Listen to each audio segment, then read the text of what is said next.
मेरे पैदा होने से पहले ही मेरे पापा मुझे छोड़कर चले गए थे। ये मेरी मॉम थी जिसने इस दुनिया के खिलाफ अकेले मुझे पाला। उस क्रिसमस पर मैं 10 साल का था। मेरी मॉम एरिका ने अभी अभी खाना बनाना खत्म किया था। खाना सिंपल था, मैश किए हुए आलू, बना हुआ चिकन और उनकी खास एप्पल पाई। वो दोनों औखरियां करती थी, इसलिए क्रिसमस की शाम उन कुछ रातों में से एक थी जब वो सच में बैठकर थोड़ी देर मुस्कुरा सकती थी। पेड़ पर लगी लाइटें लाल और हरी जल बुझ रही थी, जो खिड़की में छोटे छोटे तारों की तरह चमक रही थी। मुझे याद है जब वो मेरे पास आई, उन्होंने मुझे एक कैंडी कैन दी और कहा, मेरी क्रिसमस मेरे प्यारे बेटे। तो वो कितनी खुश लग रही थी। हमने दरवाजे पर अचानक दस्तक सुनी। आधी रात होने वाली थी। मॉम के माथे पर शिकन थी। ये अजीब है, इतनी रात को कौन हो सकता है? फिर से आवाज हुई, इस बार और जोर से। यही रहो नोआ, उन्होंने धीरे से कहा और दरवाजे की तरफ गई। कौन है? हो हो, मेरी क्रिसमस मैडम, आपके परिवार के लिए डिलीवरी है।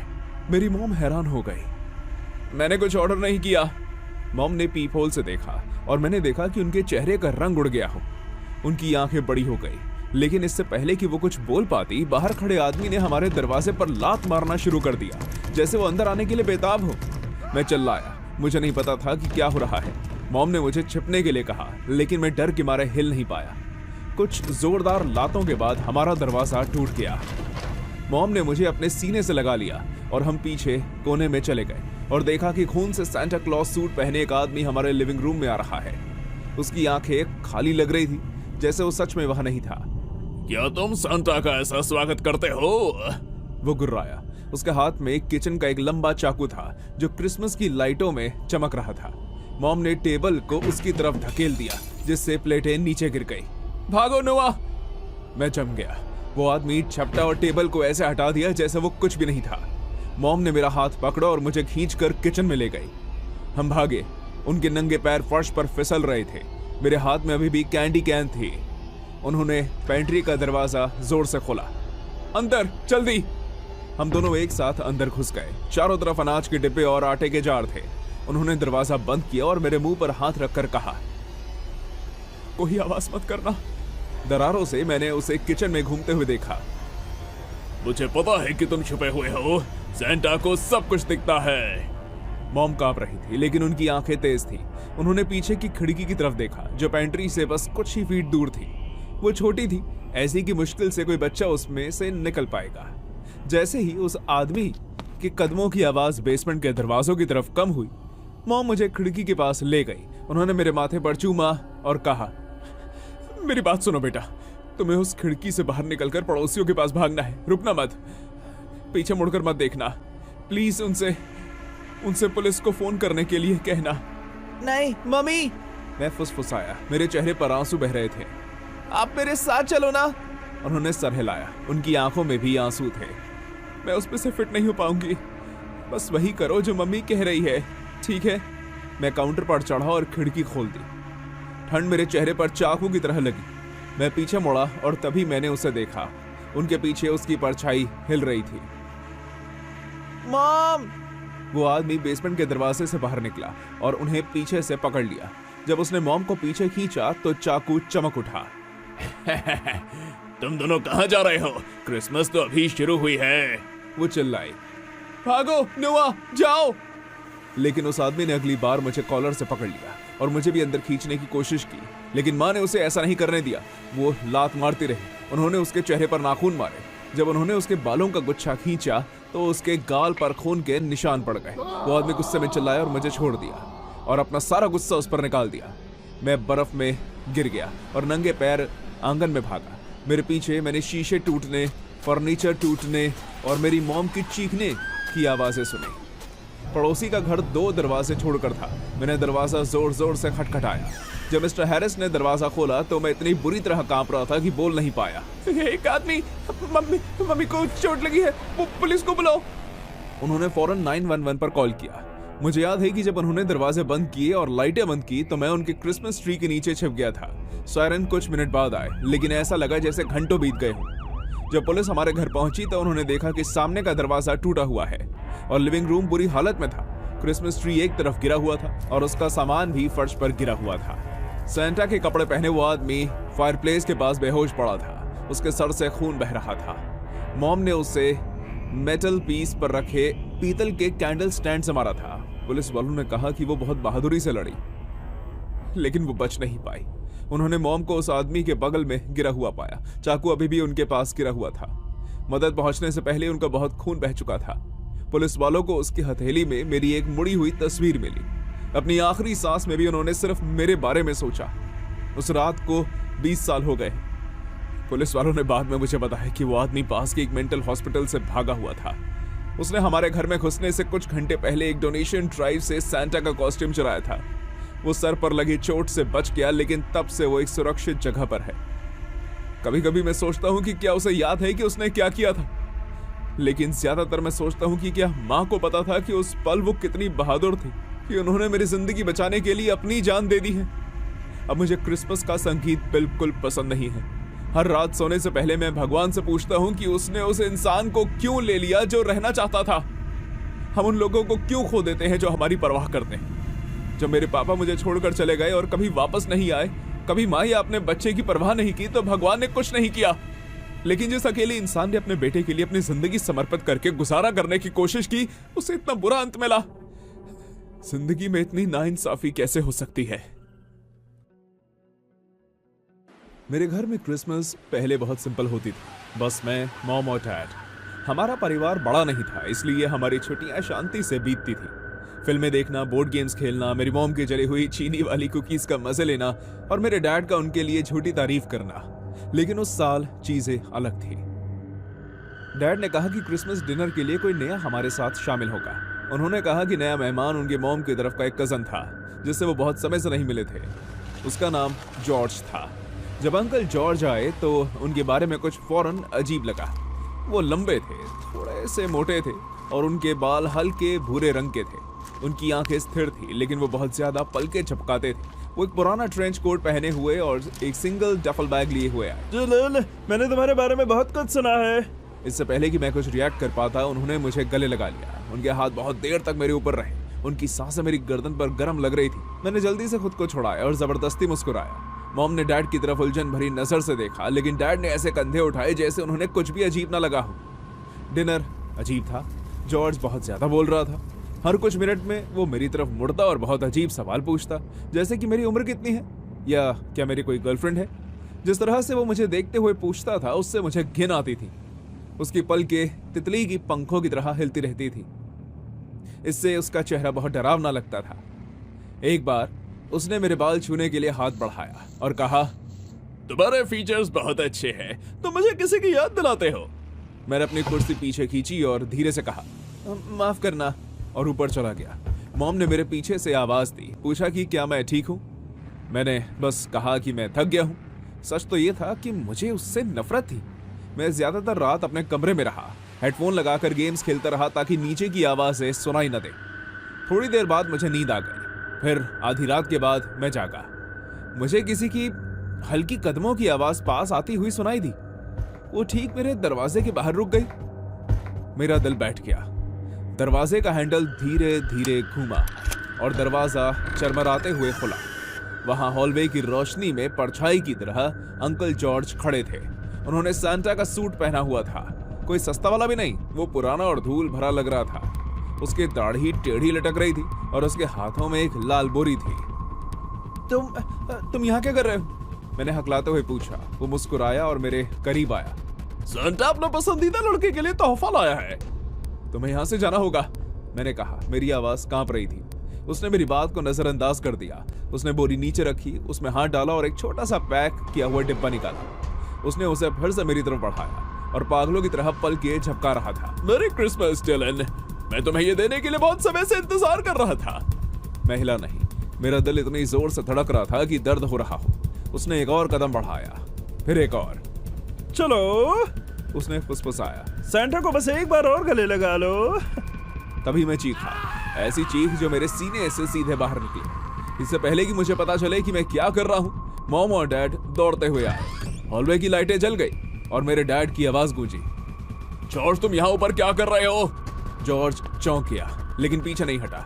अब उसके हाथ कांप रहे थे। उसकी मुस्कान अजीब हो गई थी। सब कुछ ठीक है, उसने धीरे से कहा। वो मुझे जानता है, हम हमेशा से करीब रहे हैं। डैड आगे बढ़े और उसे पीछे धकेल दिया। मेरे घर से बाहर निकलो जॉर्ज। मॉम ने मेरा हाथ पकड़ा और मुझे बिस्तर से नीचे खींच लिया। मैं मुश्किल से सांस ले पाया। जब वो दरवाजे की तरफ लड़खड़ाया तो जॉर्ज की सैंटा हैट गिर गई। उसका चेहरा पीला पड़ गया। उसकी आंखें कहीं और देख रही थी। तुम नहीं समझते? उसने बड़बड़ाया, मेरी तरफ देखा। मैं उसे उसके पैदा होने के दिन से जानता हूँ। डैड फिर चिल्लाए, इससे पहले कि मैं पुलिस को बुलाऊं, बाहर निकलो। जॉर्ज हॉलवे की तरफ पीछे जाने लगा, हल्की सी मुस्कान के साथ। उसके दांत पीले और टेढ़े मेढ़े थे। तुम शुरू से मेरे पसंदीदा हो डिलन, उसने कहा। तुम हमेशा से रहे हो। फिर वो मुड़ा और चला गया। बस ऐसे ही, सीढ़ियों से नीचे सामने के दरवाजे से बर्फ में। डैड ने उसके पीछे दरवाजा बंद कर दिया और तुरंत पुलिस को फोन किया। जब पुलिस वाले आए तो जॉर्ज जा चुका था। उन्होंने इलाके में तलाशी ली और आस पड़ोस में भी गाड़ी चलाई, लेकिन उसका कोई निशान नहीं मिला। उसकी कार अभी भी बाहर खड़ी थी। इंजन ठंडा था, लेकिन ड्राइवर की सीट खाली थी। जो डफल बैग वो लाया था वो भी गायब था। एक पुलिस वाला बयान लेने के लिए रुक गया। मैं कंबल ओढ़कर सोफे पर बैठा था। मेरे हाथ अभी भी कांप रहे थे। मॉम किचन में धीरे धीरे रो रही थी और डैड उन्हें वो समझाने की कोशिश कर रहे थे जो वो जानते थे। वो ज्यादा कुछ नहीं था। उन्होंने बताया कि जॉर्ज ने कुछ दिन पहले उन्हें फोन किया और खुद को एक दूर का कजन बताया जो सालों पहले विदेश चला गया था। उसकी आवाज से लगा कि वो कोई नुकसान नहीं पहुंचाएगा, बस एक अकेला बूढ़ा आदमी जो फिर से जुड़ने की कोशिश कर रहा हो। मेरे डैड ने भी इस पर सवाल नहीं उठाए, लेकिन जब पुलिस ने उसका नाम चेक किया तो उन्हें हमारे परिवार के रिकॉर्ड में कहीं भी उसी सरनेम वाला जॉर्ज नहीं मिला। ना डैड की तरफ से, ना किसी और की तरफ से। कोई आईडी नहीं, कोई निशान नहीं, कुछ भी नहीं। जो डिब्बा जॉर्ज ने मुझे देने की कोशिश की थी वो अभी भी मेरे नाइट स्टैंड पर रखा था। ऑफिसर ने उसे सबूत के तौर पर ले लिया, लेकिन बाद में जब सब क्लियर हो गया तो मेरे मॉम डैड को उसे खोलने दिया। अंदर एक फोटो थी, एक नवजात बच्चे की तस्वीर जो नीले कंबल में लिपटा हुआ था। पीछे गंदी हैंडराइटिंग में लिखा था डिलन 2008, मेरे जन्म का साल। हमें कोई अंदाजा नहीं था कि ये कहां से आया। मेरे मॉम डैड ने बताया कि वो फोटो उनकी नहीं थी। वो उस हॉस्पिटल में भी नहीं ली गई थी जहां मेरा जन्म हुआ था। उसके बाद हफ्तों तक मुझे उस रात की झलकियां मेरे दिमाग में दिखती रही। उसका चेहरा, लाल सूट, और जब उसने मेरा नाम लिया तो उसकी आवाज। मैं फरवरी तक लाइट जलाकर सोता रहा। पुलिस उसे कभी नहीं ढूंढ पाई। कभी कभी मैं खुद को समझाने की कोशिश करता हूं कि वो बस कोई पागल आदमी था जो गलत घर में आ गया हूं, लेकिन अंदर से मुझे पता है कि ये सच नहीं है। वो बहुत कुछ जानता था। वो मुझे जानता था। मुझे 12 साल की उम्र का क्रिसमस स्लीप ओवर कभी नहीं भूलेगा। ये एकदम परफेक्ट होने वाला था। हॉट कोको, फिल्में, मैचिंग पिजामे और आधी रात तक दोस्तों के साथ हंगामा। उस साल मेरे डैड ने पूरी तैयारी की थी। उन्होंने बरामदे में लाइटें लगाई, फायरप्लेस के पास मोजे लटकाए और तो और पीछे के बगीचे के लिए नकली बर्फ बनाने वाली मशीन भी किराए पर ली थी। मेरी सबसे अच्छी दोस्त एमिली और हार्पर लगभग 6 बजे आई। हमने कुकीज बनाई, किचन में खूब गंदगी फैलाई और लिविंग रूम में कंबल का किला बनाया। सब कुछ गर्म, आरामदायक और सेफ लग रहा था। आधी रात के आसपास हम किले में होम अलोन 2 देख रहे थे। तभी एमिली अचानक जम गई और फुसफुसाकर बोली, खिड़की पर कोई है? हार्पर और मैं खिड़की की तरफ मुड़े। पहले तो मुझे कुछ नहीं दिखा, फिर मैंने उसे देखा। बर्फीले शीशे के ठीक पीछे, हमारी फेंस के पीछे पेड़ों की लाइन के पास कोई था। एक आदमी। उसने सैंटा का सूट पहना हुआ था। वो हिल नहीं रहा था, बस वहीं खड़ा था, हमें देख रहा था। फेंस पर लगी लाइटों से उसका चेहरा लाल चमक रहा था, जिससे वो और भी डरावना लग रहा था। हार्पर घबराकर हंसी और बोली कि शायद डैड हमें डराने की कोशिश कर रहे हो। मैं ये मानना चाहती थी, सच में, लेकिन डैड ऊपर कपड़े धो रहे थे और जिस तरह से वो आदमी एकदम शांत खड़ा था वो मजाक जैसा नहीं लग रहा था। हम सीढ़ियों की तरफ भागे और उन्हें आवाज दी, डैड, बाहर कोई है। वो फौरन नीचे आए, आधा मुस्कुराते हुए जैसे हम ज्यादा रिएक्ट कर रहे हों। लिल्स, शायद कोई पड़ोसी या कोई आदमी अपने कुत्ते को टहला रहा होगा। लेकिन जब उन्होंने खुद खिड़की से बाहर देखा तो वो आदमी जा चुका था। देखा? डैड ने कहा। बस परछाइयां शरारत कर रही थी। हम वापस किले में चले गए, लेकिन हम में से कोई भी अब फिल्म पर ध्यान नहीं दे पा रहा था। हर छोटी सी आवाज से हम चौंक जाते थे। मैंने अपने दोस्तों के लिए हिम्मत दिखाने की कोशिश की, लेकिन अंदर ही अंदर मैं उस सैंटा की बर्फ में खड़े होने की तस्वीर को अपने दिमाग से नहीं निकाल पा रही थी। लगभग आधे घंटे बाद हमने कुछ और सुना। ये एक हल्की सी धप की आवाज थी, जिसके बाद दूसरी आवाज आई। और ये ऊपर से आ रही थी। जल्दी ही छत पर धीरे धीरे लेकिन जानबूझकर चलने वाले कदमों की आवाज सुनाई देने लगी। हार्पर चिल्लाई, एमिली रोने लगी। मैं बस छत को घूरती रही और जम गई। डैड अपने कमरे से चिल्लाते हुए बाहर आए। क्या हो रहा है?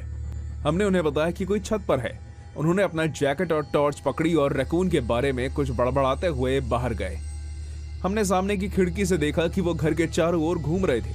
उनकी टॉर्च की रोशनी बर्फ को चीर रही थी। फिर सब कुछ शांत हो गया।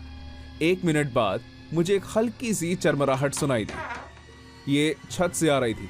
मुझे लगा जैसे मेरा दिल बैठ गया हो। क्या तुम लोगों ने वो सुना? मैंने फुसफुसाकर पूछा। इससे पहले कि वो जवाब दे पाते ऊपर से एक हल्की खुरचने की आवाज आई, जैसे कोई चीज या कोई छत में रेंग रहा हो। हम डैड को चिल्लाकर बुलाने लगे। वो दौड़ते हुए वापस अंदर आए। उनके जूतों से बर्फ टपक रही थी। उनके हाथ में टॉर्च कांप रही थी। हम हॉलवे में इकट्ठा हो गए और हमने देखा कि मेरे डैड ने छत की सीढ़ी नीचे खींची। ऊपर से एक ठंडी हवा का झोंका हमें लगा। मैं डैड का चेहरा कभी नहीं भूलती जब उन्होंने टॉर्च ऊपर की ओर की। उनकी आवाज धीमी होकर फुसफुसाहट में बदल गई। खिड़की किसने खोली? हम सब घूरते रहे। वहां एक छोटी गोल छत की खिड़की थी और वो बाहर की ओर खुली हुई थी। बर्फ के टुकड़े अंदर आ रहे थे और खिड़की से छत के अंधेरे में किसी के बर्फ के सने पैर के निशान थे। डैड की आवाज कांप रही थी जब उन्होंने कहा, मैं पुलिस को बुला रहा हूं। जब तक पुलिस नहीं आई, डैड छत के नीचे खड़े रहे, एक बेसबॉल बैट पकड़े हुए। उन्हें पता चल गया था कि छत के अंदर कोई है। जब आखिरकार पुलिस आई तो उन्होंने छत से शुरू करके पूरी जगह की तलाशी ली। वो शायद 5 मिनट तक ऊपर थे जब उनमें से एक ने चिल्लाकर कहा कि कोई पुराने बक्सों के पीछे छिपा हुआ है। मैं देखना नहीं चाहती थी लेकिन मैं खुद को रोक नहीं पाई। वो एक आदमी को सीढ़ी से नीचे लाए, हमारे पड़ोस के मिस्टर हॉलन। उन्होंने सैंटा का कोट पहना हुआ था। टोपी अभी भी उनके सर पर थी और उनके हाथ पीछे बंधे हुए थे। उनका चेहरा पीला और पसीने से तर था। आंखें इधर उधर घूम रही थी जैसे वो बाहर निकलने का रास्ता ढूंढ रहे हो। डैड बस घूरते रहे, कुछ बोल नहीं पाए। मिस्टर हॉलन हमेशा हार्मलेस लगते थे, एक शांत अकेला आदमी जो हमें मिलने पर हाथ हिलाता था। कभी कभी वो हमारे लिए कुकीज लाते थे या हमारे ड्राइववे से बर्फ हटाने की पेशकश करते थे। मैंने कभी सोचा नहीं था कि वो ऐसा करेंगे। अधिकारी ने वो बैग खोला जो उन्हें उनके पास मिला। अंदर हमारे कपड़े थे, एक पजामा सेट, मोजे और यहाँ तक कि अंडरवेयर्स भी। उन्हें एक पोलरॉइड कैमरा भी मिला जिसमें तस्वीरों का एक ढेर था जो हमारी जानकारी के बिना ली गई थी। वो एक अजीब आदमी लगता है। हालन ने हमारे कपड़े बदलते समय तस्वीरें ली और मुझे लगता है कि वो और ज्यादा कंटेंट के लिए मेरे बेडरूम में एक सीक्रेट कैमरा लगाने के लिए छत में छिप गया था। जब पुलिस ने उससे पूछा कि उसने ऐसा क्यों किया तो वो बस मुस्कुराया और बोला, सेंटा हमेशा अच्छी लड़कियों को देखता है। पूरा कमरा शांत हो गया। डैड ने मेरे कंधे पर हाथ रखा और मुझे अपने पास खींच लिया। मैंने उन्हें पहले कभी इतना डरा हुआ नहीं देखा था। मैं महसूस कर सकती थी कि वो गुस्से और अविश्वास से कांप रहे थे। मिस्टर हॉलन को ले जाने के बाद पुलिस कुछ देर तक वहीं रही, कैमरे इकट्ठे करती रही और फिंगरप्रिंट्स लेती रही। उस रात हम में से कोई नहीं सोया। डैड सूरज उगने तक हमारे साथ बैठे रहे। हर कुछ मिनट में ताले चेक करते रहे। वो बार बार माफी मांगते रहे, कह रहे थे कि उन्हें हम पर विश्वास करना चाहिए था, कि उन्हें पहले ही कुछ नोटिस करना चाहिए था। सुबह करीब 6 बजे क्रिसमस के दिन की पहली रोशनी खिड़कियों से अंदर आई। हार्पर और एमिली के मॉम डैड उन्हें ले गए। डैड ने पैनकेक बनाए लेकिन मैं खा नहीं पाई। मैं बस उस लाल सूट, छत पर उन जूतों और हार्लन के चेहरे पर उस डरावनी मुस्कान के बारे में सोचती रही। बाद में उसी दिन एक जासूस ने फोन करके बताया कि मिस्टर हार्लन सालों से यही काम कर रहे थे, घरों में घुसना, परिवारों की फिल्म बनाना और यादें इकट्ठा करना। उन्हें उनके बेसमेंट में छोटी लड़कियों और लड़कों के दर्जनों टेप मिले। मैं महीनों तक छत में नहीं गई। आज भी 2 साल बाद भी जब रात में घर में चरचराहट की आवाज होती है तो मुझे नींद नहीं आती। हर क्रिसमस पर जब छत पर लाइटें टिमटिमाती हैं तो मेरा सीना कस जाता है।